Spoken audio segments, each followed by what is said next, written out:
the recoil spring and the guide rod. The guide rod's made out of plastic. A lot of people want to buy the stainless steel guide rods that some people make, put them in there. They are uncomfortable with the plastic guide rod. I've shot thousands of rounds through my gun, never had a single problem, so I'm not going to fix anything that's not broke.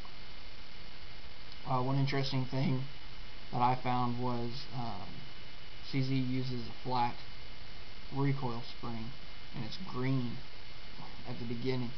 Now, I thought that green paint was going to flake off inside the gun, and I've yet to see that happen. Okay, I've already taken care of the barrel, the inside of the barrel.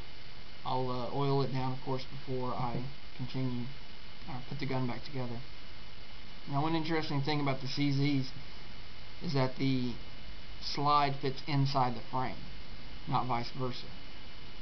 So the contact areas for the slide are actually on the outside of the frame.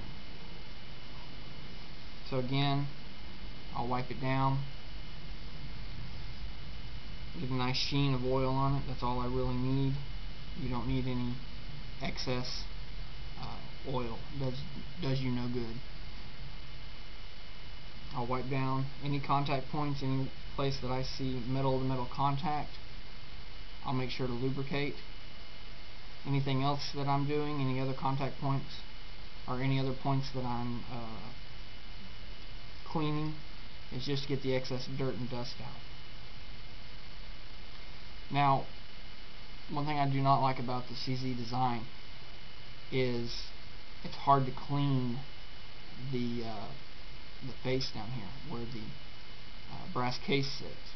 This usually gets pretty dirty, and when you clean, it's hard to get all the nooks and crannies. That's when the pipe cleaners come in best. You come up under the extractor here, this pipe cleaner, and really scrub at it. A lot of people report extraction problems, and it's because they don't get this area cleaned very well. If you clean it thoroughly, you won't have any problems. And the best tool that I found to do so is just common pipe cleaner. Again, you want to take and wipe off the excess oil. You don't want an oily face.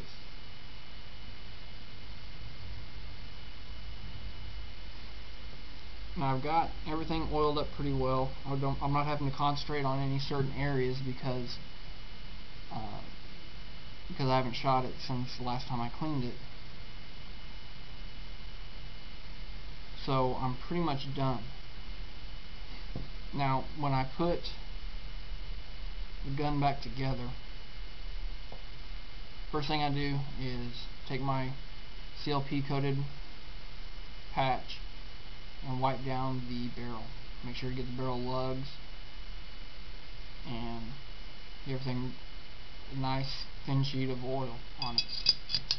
I'll slide that in. Take my recoil spring and guide rod, stick that in. Then one last time, I'll make sure I've got enough lubrication on the rails.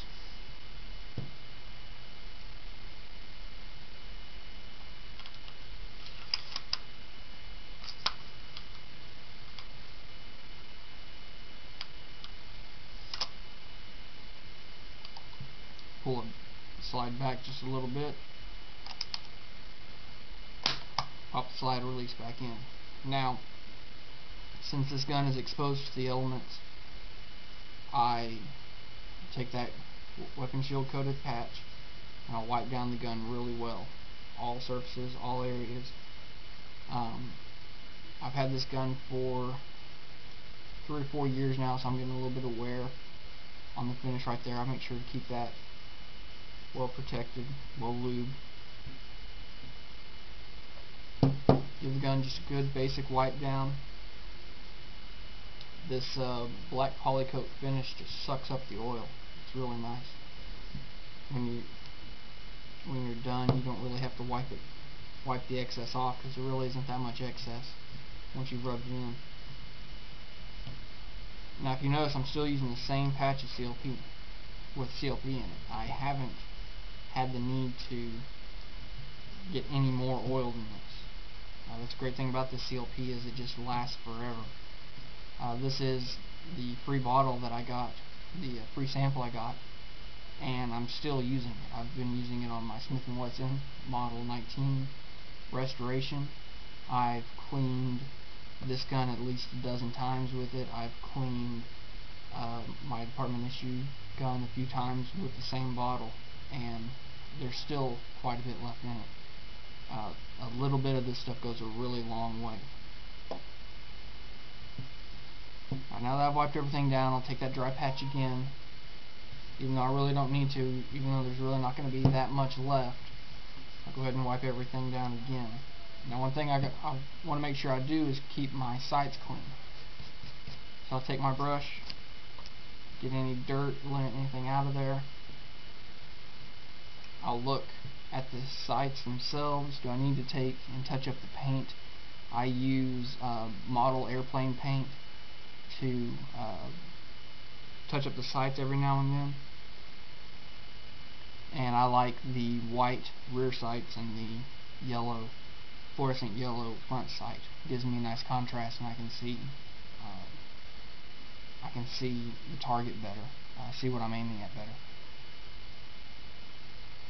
So now that it is completely cleaned, I can load it up in a safe direction and go from there. Thanks for watching. Have a good one.